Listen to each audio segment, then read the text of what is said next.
കളങ്കാവലിന്റെ കളക്ഷനെ മറികടക്കാൻ സാധിക്കാതെ ലാലേട്ടന്റെ ബിഗ് ബജറ്റ് ചിത്രം വൃഷഭ 75 കോടിയോളം മുതൽ മുടക്കിൽ ലാലേട്ടൻ്റെതായി തെലുങ്കിൽ ഒരുങ്ങിയ ബ്രഹ്മാണ്ഡ ചിത്രമാണ് വൃഷഭ.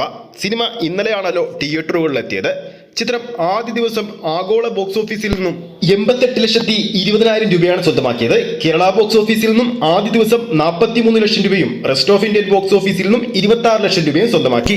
ഇപ്പോഴിതാ വൃഷഭയുടെ രണ്ടാം ദിവസമായ ഇന്ന് കേരള ബോക്സ് ഓഫീസിൽ 22ാം ദിവസം പിന്നിട്ടുകൊണ്ടിരിക്കുന്ന മമ്മൂക്കിയുടെ കളങ്കാവലിന്റെ കളക്ഷനെ പോലും മറികടക്കാൻ സാധിക്കാതെ ഇഴയുകയാണ്. ആ ഒരു ഡീറ്റെയിൽ ആയിട്ടുള്ള ട്രാക്കിംഗ് റിപ്പോർട്ടിലേക്ക് പോകുന്നതിന് മുമ്പ് നമ്മുടെ ചാനൽ ഇതുവരെ സബ്സ്ക്രൈബ് ചെയ്തിട്ടില്ലെങ്കിൽ ചാനൽ ഒന്ന് സബ്സ്ക്രൈബ് ചെയ്ത് സപ്പോർട്ട് ചെയ്യുക. വൃഷഭയുടെ രണ്ടാം ദിവസം കേരള ബോക്സ് ഓഫീസിൽ ഇതുവരെ ട്രാക്ക് ചെയ്തിരിക്കുന്നത് 321 ഷോകളാണ്. അതേസമയം മമ്മൂക്കിയുടെ കളങ്കാവലിന്റെ 22ാം ദിവസം ഇതുവരെ ട്രാക്ക് ചെയ്തിരിക്കുന്നത് 112 ഷോയാണ്.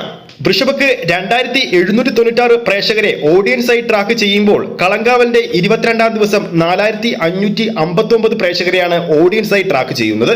വൃഷഭക്ക് 321 ഷോകൾ ട്രാക്ക് ചെയ്യുമ്പോൾ ആവറേജ് തിയേറ്റർ ഓക്യുപ്പൻസി വെറും 4% മാത്രമാണ്.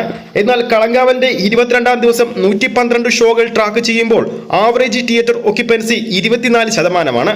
വൃഷഭയുടെ ഈ സമയം വരെയുള്ള ചിത്രത്തിന്റെ കേരള ട്രാക്കിംഗ് റിപ്പോർട്ടുകൾ പുറത്തു വരുമ്പോൾ 4,49,000 രൂപയാണ് ചിത്രം കേരള ബോക്സ് ഓഫീസിൽ രണ്ടാം ദിവസം ഇതുവരെ സ്വന്തമാക്കിയിരിക്കുന്നത്. അതേസമയം മമ്മൂക്കിയുടെ കളങ്കാവൽ 22ാം ദിവസത്തെ ഏറ്റവും പുതിയ ട്രാക്കിംഗ് റിപ്പോർട്ടുകൾ പ്രകാരം 7,85,000 രൂപ സ്വന്തമാക്കി കഴിഞ്ഞു. ട്രാക്കിങ്ങിലൂടെ മാത്രം 75 കോടിയോളം ബഡ്ജറ്റിൽ ഒരുക്കിയ വൃഷഭ സമീപകാലത്തെ ലാലേട്ടന്റെ ഏറ്റവും വലിയ പരാജയ ചിത്രങ്ങളിലേക്ക് കൂപ്പുകുത്തുകയാണ്. അതായത് വൃഷഭയുടെ ആദ്യ ദിവസത്തെ ആഗോള കളക്ഷൻ പോലും ചിത്രത്തിന്റെ രണ്ടാം ദിവസം നേടാൻ സാധിക്കില്ലെന്നാണ് റിപ്പോർട്ടുകൾ പുറത്തു വരുന്നത്.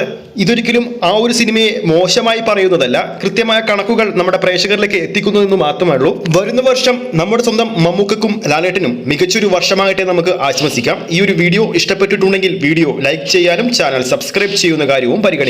അടുത്തൊരു അപ്ഡേറ്റുമായി കാണാം.